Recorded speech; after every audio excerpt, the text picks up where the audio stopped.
오늘 본문 말씀은 블레셋을 정복한 이야기로 시작이 됩니다. 1절 말씀입니다.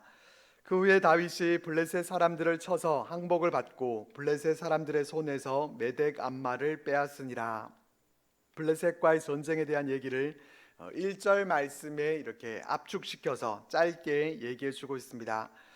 이렇게 말씀해 주고 있는 것은 다른 부가적인 내용들은 중요하지 않다는 것입니다. 다윗이 어떤 이유로 블레셋과 전쟁을 했고 또 어느 지역에서 어떻게 싸우다가 하나님께서 어떻게 도와주셔서 승리했는지, 이 모든 내용들은 별로 중요하지 않고 중요한 것은 다윗이 블레셋 사람들을 쳐서 항복을 받고 메덱 암마를 빼앗았다라는 것입니다. 이 메덱 암마는 블레셋의 주요 도시들을 통칭하는 그런 말입니다. 그래서 이 말은 곧 블레셋을 완전히 정복했다라고 하는 의미입니다. 이 1절 말씀에서는 다윗이 블레셋을 쳤다라는 점이 중요합니다. 지금까지 블레셋과의 전쟁은 주로 어떠했습니까? 블레셋이 먼저 공격을 해왔었습니다. 그래서 블레셋이 이스라엘로 쳐들어와서 어느 지역에 진을 치고 있으면 또 그에 대해서 이스라엘 백성들이 또 어느 지역으로 가서 거기서 서로 대치하다가 전쟁을 하게 되는 그런 모습을 볼 수가 있었습니다. 그런데 여기서는 다윗이 블레셋을 쳤다라고 하는 것을 보면은 이스라엘 쪽에서 먼저 이 블레셋을 공격했다라는 것으로 이렇게 우리가 파악할 수 있습니다. 그러니까 블레셋의 공격에 대한 방어전이 아니라 블레셋으로 쳐들어가서 그들을 죽이고 또 그들의 것들을 빼앗아 오는 그런 약탈 전쟁을 했다는 것입니다. 이 전쟁을 통해서 블레셋은 항복을 하게 됩니다. 다윗의 나라가 이제 너무나 강대해졌기 때문에 블레셋이 이스라엘을 대해서 더 이상 이길 수 없겠다 이렇게 판단을 하고 그들의 지역 또 메덱 암마도 빼앗기게 됩니다. 블레셋은 그동안 끈질기게 이 이스라엘을 괴롭혀 왔었습니다.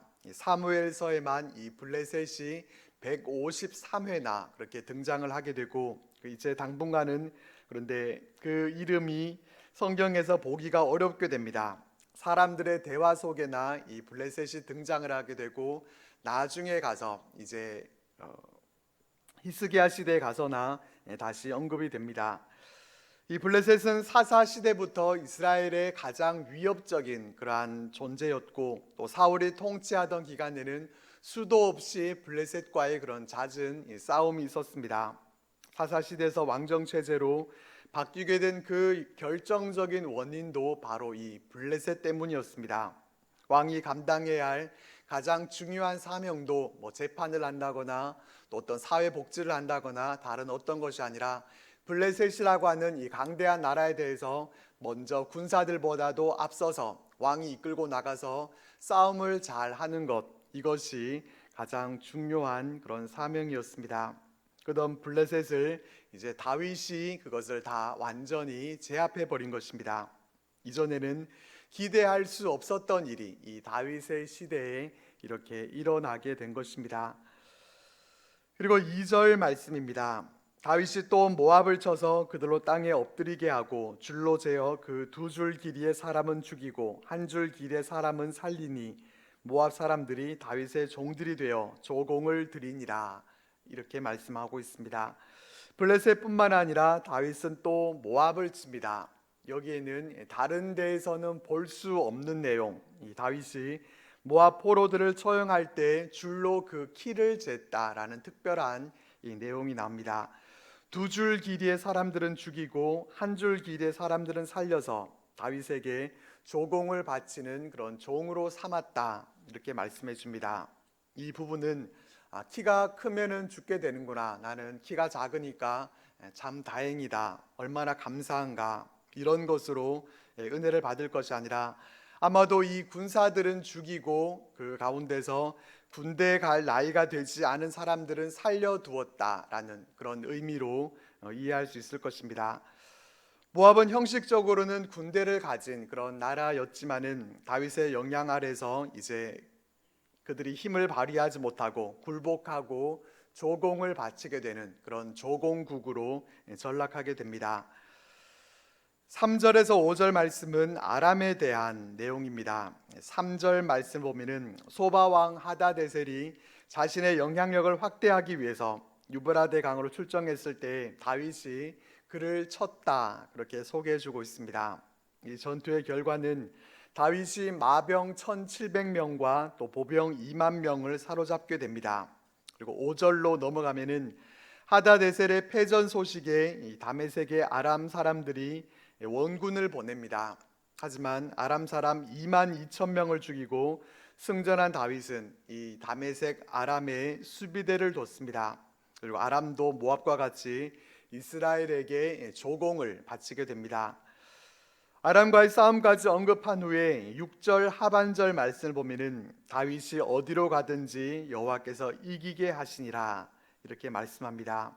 그러니까 블레셋이든 모압이든 어느 나라가 중요한 것이 아니라 다윗이 얼마나 잘 싸웠느냐, 또 얼마의 군사들과 어떤 전략으로 싸웠는가, 이것이 중요한 것이 아니라 하나님이 다 이기게 해 주셨다는 것입니다.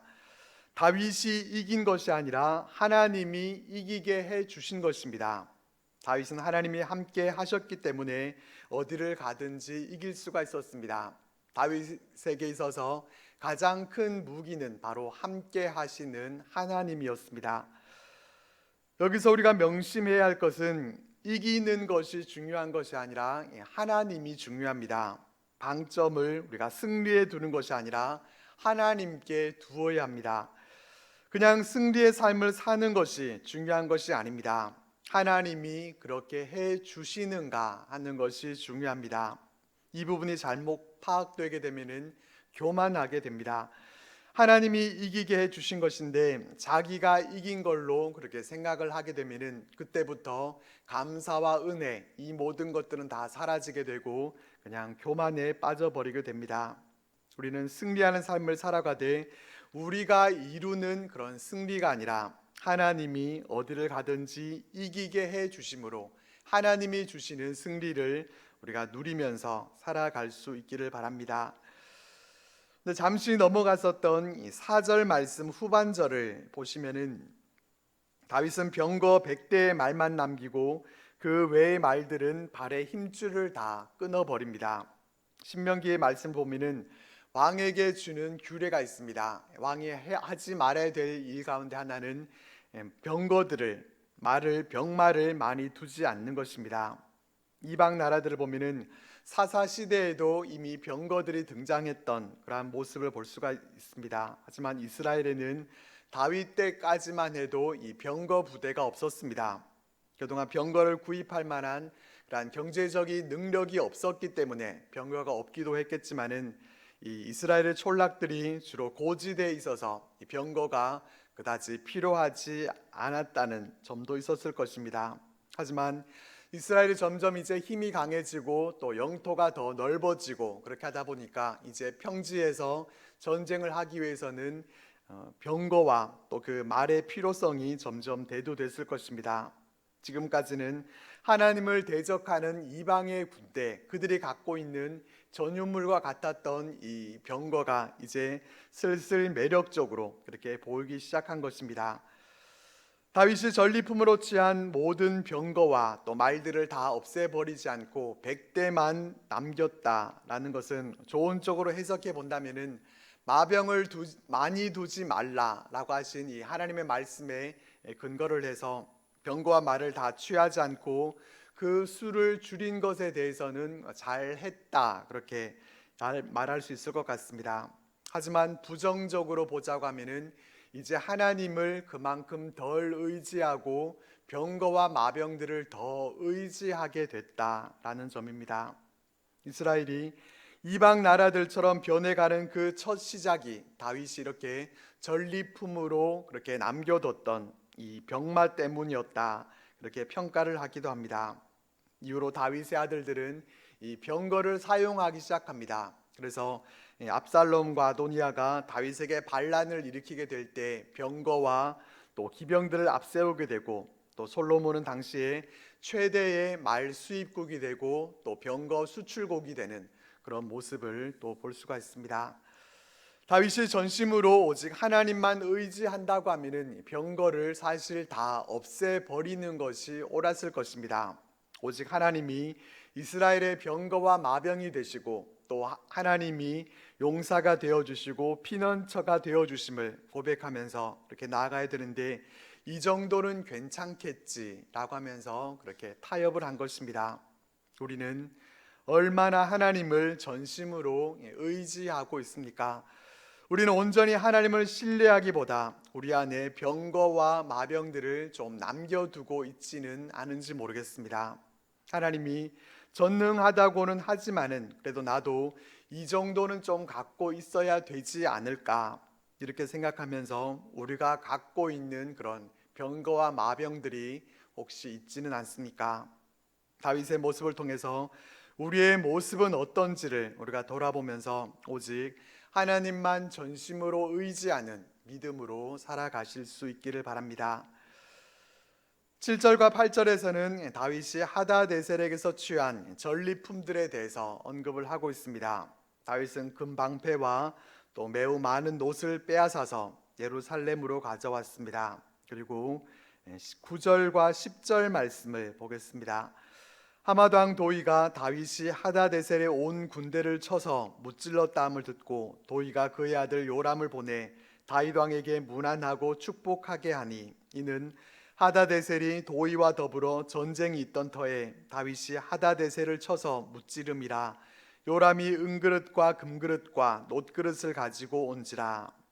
여기는 하맛이 등장을 하는데, 하맛 왕 도이는 다윗이 하다데셀을 제압했다라고 하는 그 소식을 듣고서 아들 요람을 보내서 다윗 왕을 문안하고 또 축복하게 하면서 은그릇, 금그릇, 놋그릇으로 그렇게 조공품들을 드리게 합니다. 그러니까 전쟁을 피하고 항복한 셈입니다. 다윗의 위상이 점점 이제 높아지게 되니까 이제는 더 이상 전쟁을 하지 않더라도 그렇게 굴복하게 되는 그런 나라들이 생겨나게 된 것입니다. 하맛은 이렇게 전쟁도 하지 않고 다윗에게 굴복을 하게 되는데, 이것을 또 다른 차원에서 생각해 보면은 하맛은 다윗에게 감사할 수밖에 없었을 것입니다. 다윗 덕분에 하맛에게도 여러 어려움과 또 위협이 됐던 이 나라들이 제압이 된 것입니다. 그러니까 얼마나 감사한 일입니까? 이제 다윗 덕분에 나라의 국방비도 절감을 할 수 있게 됐고, 또 하맛은 이제 주변국들을 다 제압해버린 이 이스라엘과 서로 사이좋게 그렇게 지내기만 하면은 덕분에 편안하게 살아갈 수 있게 된 것입니다. 그러니까 은그릇, 금그릇, 놋그릇을 그렇게 바치게 된 것은 어쩔 수 없이 바친 그런 조공이라고 또 볼 수도 있겠지만은, 이스라엘 덕분에 얻게 된 그들의 평화에 대해서 감사한 마음으로 드리는 것이라고도 할 수 있을 것입니다. 그러니까 우호 관계를 맺기 위한 그런 선물이라고 볼 수 있는 것입니다. 어쨌든 하맛은 이렇게 선택을 잘 한 것 같습니다. 다윗이 이렇게 주변국들을 다 제압하고 있는 그런 상황 가운데서 그래도 끝까지 고집하면서 자기들도 맞서서 싸우려고 했다고 하면은 나라가 또 패망하고 또 조공국이 되거나 그렇게 될 수 있었을 텐데, 이스라엘과 우호적인 관계를 맺어야 되겠다 그렇게 생각한 것은 참 잘한 생각입니다. 이렇게 생각 하나의 차이로 한 나라가 평안할 수도 있고 또 멸망할 수도 있습니다. 생각함에 있어서도 어쩔 수 없이 그냥 굴복하면서 그냥 조공을 드리게 됐다 이렇게 생각할 수도 있는 것이고, 또 이스라엘 덕분에 평화롭게 된 것이 감사하다 생각하면서 또 좋은 선물로 이렇게 드릴 수도 있습니다. 어떻게 생각하느냐에 따라서 지난 주일 말씀드린 것과 같이 지옥을 살 수도 있고 또 천국을 살 수도 있습니다. 우리는 어떻습니까? 우리는 우리가 당한 어떠한 일들에 대해서 우리는 어떠한 생각과 태도를 가지고 있는지 모르겠습니다. 부정적으로 생각한다고 하면은 우리는 부정적으로 생각한 그대로 될 수밖에 없습니다. 우리는 생각에 있어서도 긍정적으로 바꿔야 합니다. 우리는 하나님을 믿는 믿음이 있기 때문에 이 믿음을 가지고 이 믿음으로 부정적인 생각들은 떨쳐버리고 긍정적이고 건설적이고 또 바른 생각들을 우리는 할 수 있기를 바랍니다. 생각의 차이가 전혀 다른 삶의 자리를 만들어낸다라는 것을 우리가 기억하고 좋은 생각을 통해서 또 더 좋은 삶의 환경 가운데 거하는 그러한 우리들이 되시기를 바랍니다. 11절과 12절 말씀을 보겠습니다. 다윗 왕이 그것도 여호와께 드리되 그가 정복한 모든 나라에서 얻은 은금 곧 아람과 모압과 암몬 자손과 블레셋 사람과 아말렉에게서 얻은 것들과 소바 왕 르호베 아들 하다데셀에게서 노략한 것과 같이 드리니라. 다윗은 그동안 전투에서 탈취한 그 전리품들 또 항복한 나라들이 바친 조공품들 이 모든 것을 다 하나님께 드립니다. 12절에는 앞에서 언급되지 않은 나라들도 나옵니다. 암몬과 아말렉도 여기에 포함이 되어 있습니다. 11절과 12절은 요약해서 말씀해 주고 있는 것입니다. 블레셋을 비롯해서 모압과 여러 나라들은 물론이고 또 소개되지 않은 암몬과 아말렉까지 모두 다 다윗이 접수를 했고, 암몬과 아말렉에 대해서는 더 이상 언급할 것도 없는 정도이다, 그렇게 말씀해 주고 있는 것입니다. 다윗이 자신이 전리품으로 얻은 것을 하나님께 성소에서 드렸다라는 것은 어떤 의미겠습니까? 자신의 힘으로 얻은 것이 아니라 하나님이 주셨다는 것을 그가 알고 감사하고 있다는 것입니다. 이와 같은 깨달음이 없다고 하면은 다윗은 하나님께 드리는 것이 아니라 자신이 그것을 착복했을 것입니다. 자신의 집 또 궁궐에다가 전리품들로 장식을 하면서 그 전리품들을 보면서 뿌듯해 했겠지만은 다윗은 자신의 능력이 아니라 하나님이 주신 승리임을 그가 알고 고백했던 것입니다. 사울의 경우는 어땠습니까? 그는 자신을 위해서 기념비를 세웠었습니다. 자신이 잘해서 승리를 거뒀다는 것입니다. 그런 사람을 하나님께서 도와줘 봐야 무슨 소용이 있겠습니까?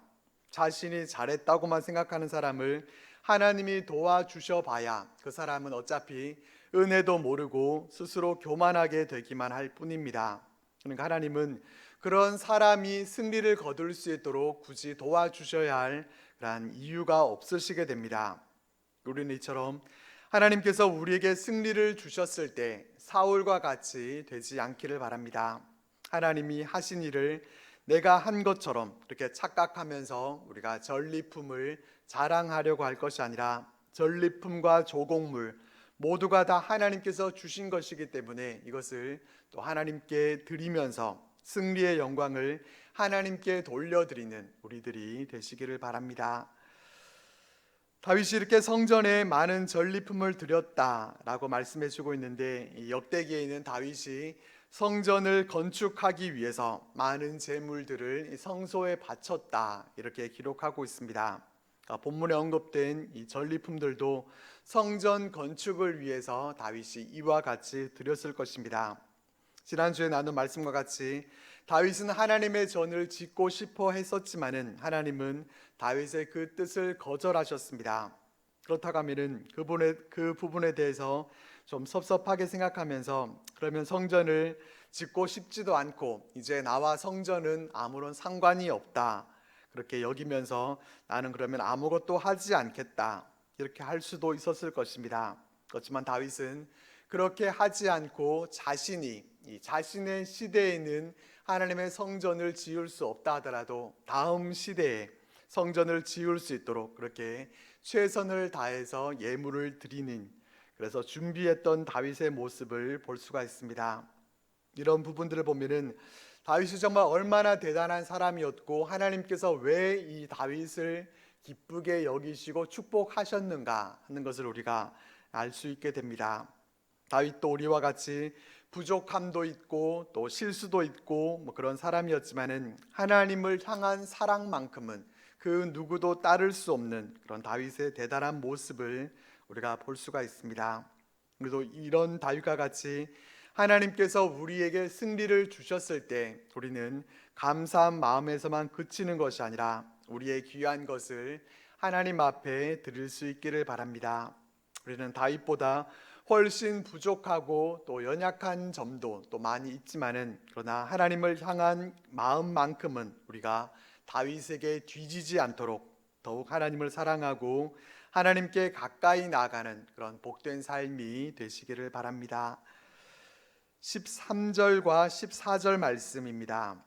다윗이 소금 골짜기에서 에돔 사람 18,000명을 쳐 죽이고 돌아와서 명성을 떨치니라. 다윗이 에돔에 수비대를 두되 온 에돔에 수비대를 두니 에돔 사람이 다 다윗의 종이 되니라. 다윗이 어디로 가든지 여호와께서 이기게 하셨더라. 다윗은 또 에돔과 전투를 벌입니다. 소금 골짜기에서 전투가 있었고, 이 전투에서 에돔 사람 18,000명을 죽이고, 이 전투를 계기로 다윗이 명성을 떨치게 되었다, 이렇게 말씀해 줍니다. 앞에서 다윗이 제압했던 나라들의 이야기가 쭉 나왔었고, 또 12절 말씀에는 암몬과 아말렉과 같이 그 내용들은 또 생략이 됐었는데, 에돔에 대한 것은 또 이렇게 따로 떼서 기록하고 있는 것을 볼 수가 있습니다. 에돔과의 전쟁에 대한 부분은 그래도 특별히 기억해야 할 만한 그런 전쟁이어서 이렇게 따로 언급을 하고 있는 것 같습니다. 요압이 이끄는 다윗의 군대는 소금 골짜기에서 아주 큰 승리를 거둡니다. 이때 에돔의 전사자가 18,000명이었습니다. 우리는 전쟁을 해본 적도 없고 또 이 18,000명이라는 숫자가 피부로 그렇게 와닿지는 않지만은, 열왕기서를 보면은 요압이 에돔의 남자들을 모두 죽이기 위해서 6개월을 머물러 있었다라는 그런 표현을 볼 수가 있습니다. 이 부분을 보면은 전쟁의 규모가 그렇게 아주 컸었다라는 것을 볼 수가 있고, 에돔은 이로 인해서 이스라엘에게 완전히 굴복당하게 됩니다. 에돔과의 전쟁에서의 승리에 대해서 언급을 하면서 14절 마지막에는 또 6절 하반절 말씀이 반복이 됩니다. 다윗이 어디로 가든지 여호와께서 이기게 하셨더라. 다윗의 승전은 하나님이 하신 일이었다라고 하는 것이 한 번 더 여기서 강조가 됩니다.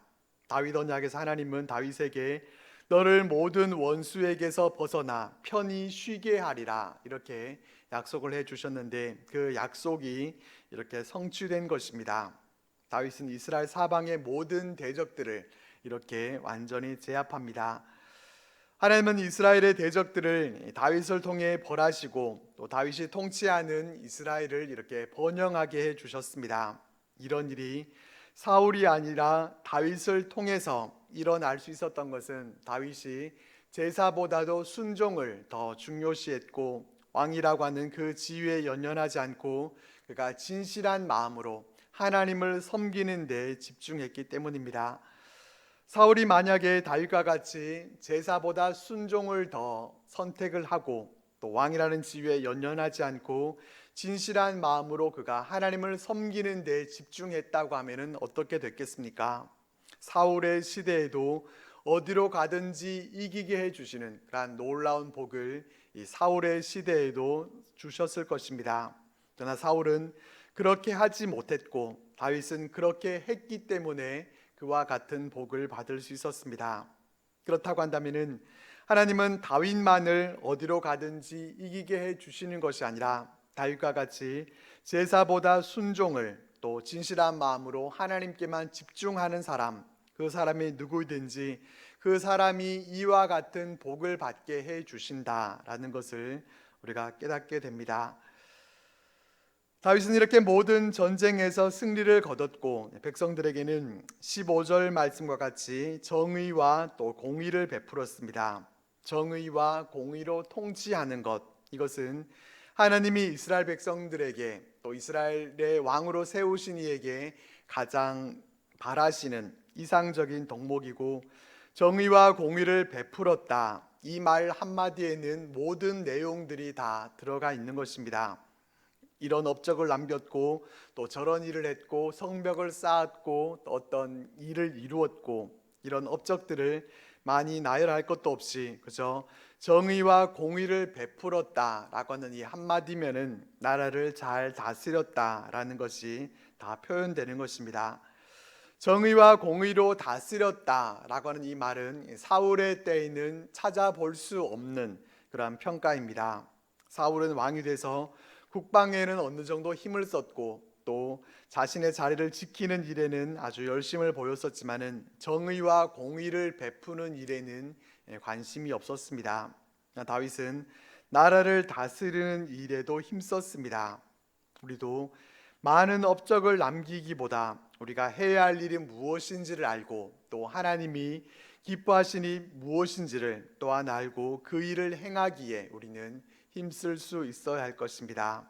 다윗이 왕으로서 자신이 해야 할 사명이 하나님이 기뻐하시는 정의와 공의를 행하는 것이다 라는 것을 그가 알고서 그 일에 힘을 썼던 것처럼 우리도 하나님께서 기뻐하시는 그 일을 오직 행할 수 있는 그러한 삶이 되시기를 바랍니다. 16절 이하에서는 다윗이 정의와 공의를 베풀면서 이 나라를 다스릴 때 직책을 맡았던 사람들에 대해서 소개해 주고 있습니다. 전쟁에 대한 소개 후에 다윗은 이제 확장된 그 영토를 잘 다스리기 위해서 군대, 제사장, 행정 조직 이곳에 있어서 이것을 잘 관할할 책임자를 임명합니다. 이스라엘이 다윗의 왕권 아래에서 이제 안정적으로 그렇게 자리 잡는 모습을 보여주고 있는 것입니다. 16절에서는 요압이 군 사령관으로 소개가 됩니다. 요압은 다윗이 사울을 피해서 다니던 그때부터 군사들을 이끌었던 그런 인물이었습니다. 수리아는 다윗의 누이였기 때문에 요압은 다윗의 조카가 됩니다. 다윗과 요압의 나이 차이를 정확히 알 수가 없지만은 우리가 이 사촌지간의 그 나이 차이를 생각해 보면은 별 차이가 나지 않았을 것입니다. 그래서 요압은 앞에서 우리가 아브넬을 살해했을 때도 볼 수 있었던 것처럼 그렇게 자기 마음대로 행동했던 그런 모습을 볼 수 있습니다. 그리고 아일룻의 아들 여호사밧은 사관으로 소개가 됩니다. 이 사관이라고 하는 것이 뒤에 나오는 서기관과 어떻게 다른지는 모르겠지만은 사관은 군대 보급품, 또 징병 군인의 숫자, 또 전사한 군인들의 숫자 이런 것들을 파악하는 그런 역할들을 했을 거라고 추측이 됩니다. 17절 말씀에서는 또 제사장 사독과 아히멜렉이 소개가 됩니다. 사독은 엘르아살의 후손입니다. 그는 압살롬이 반란을 일으켰을 때 예루살렘에 남아서 다윗을 도왔었고 또 아도니아의 반란 때도 솔로몬 편에 섰던 사람이었습니다. 그리고 아히멜렉은 아비아달의 아들이었고 다윗 시대의 제사장이었다라는 것 외에는 특별한 부분은 없습니다. 그리고 스라야가 왕실 전반의 문서들을 기록하는 서기관을 맡았다라고 하는데 이 스라야에 대한 부분도 특별한 내용은 없습니다. 18절에는 그렛 사람과 블렛 사람을 관할하는 관리 브나야가 소개가 됩니다. 이 그렛 사람과 블렛 사람은 팔레스타인 땅에 유입됐던 외국인들이었고 이들은 다윗의 용병들이었습니다. 이들은 다윗이 어려움에 처했을 때 아주 충성된 지지자로서 그들의 역할을 잘 감당했습니다. 그리고 마지막으로 다윗의 아들들은 대신들이 되었다 이렇게 소개해 줍니다. 여기서 우리가 볼 수 있는 것은 다윗이 주변의 대적들에게 승리하게 하신 하나님은 이제 이스라엘을 안정적으로 다스릴 수 있도록 적절한 인재들을 이미 준비해 주셨고 또 그들을 적재적소에 임명할 수 있는 그러한 지혜를 하나님께서 다윗에게 주셨다는 것입니다. 그래서 그들을 통해서 다윗의 나라가 더욱더 든든하게 세워져 갈 수 있었습니다. 이 부분이 우리에게 주시는 메시지는 우리는 과연 어느 곳에서 어떤 모습으로 쓰임 받을 것인가 하는 것입니다. 우리는 하나님께서 쓰시고자 할 때 과연 어떤 자리에서 쓰임 받을 수 있겠습니까? 하나님이 기도하는 사람을 찾으실 때 또 복음 전하는 자를 찾으시고 또 내 백성을 위로할 자를 찾으시고 하나님을 진정으로 예배하는 자를 찾으실 때 나는 과연 어느 자리에서 쓰임을 받을 수 있겠습니까? 하나님이 쓰시려고 해도 마땅히 써먹을 데가 없는 그러한 우리의 모습이 되기보다 우리는 과연 하나님 앞에 어떠한 모습으로 쓰임 받을 수 있을 것인가 하는 것을 우리가 생각해 보면서 하나님 앞에 귀하게 세움 받고 또 쓰임 받고 살아가는 우리들이 되시기를 바랍니다. 오늘 말씀을 통해서 우리는 하나님이 다윗을 이기게 하시니까 누구도 막아설 수 없고 또 그의 나라가 견고해짐을 볼 수 있었습니다. 하나님이 왜 사울의 시대에는 이와 같은 승리를 주시지 않고 다윗의 시대에 이 같은 은혜를 베푸셨는가 하는 것을 우리가 다시 한번 마음에 새겨보면서 우리도 하나님이 함께 하심을 통해서 어디를 가든지 이기게 하시는 그런 하나님의 은혜를 누리고 그 은혜를 우리가 감사함으로 받고 하나님 앞에 더 귀한 것으로 올려드림을 통해서 우리의 삶이 하나님의 은혜로 넘쳐나고 하나님께 쓰임받고 영광 올려드리는 우리들 모두가 되시기를 바랍니다.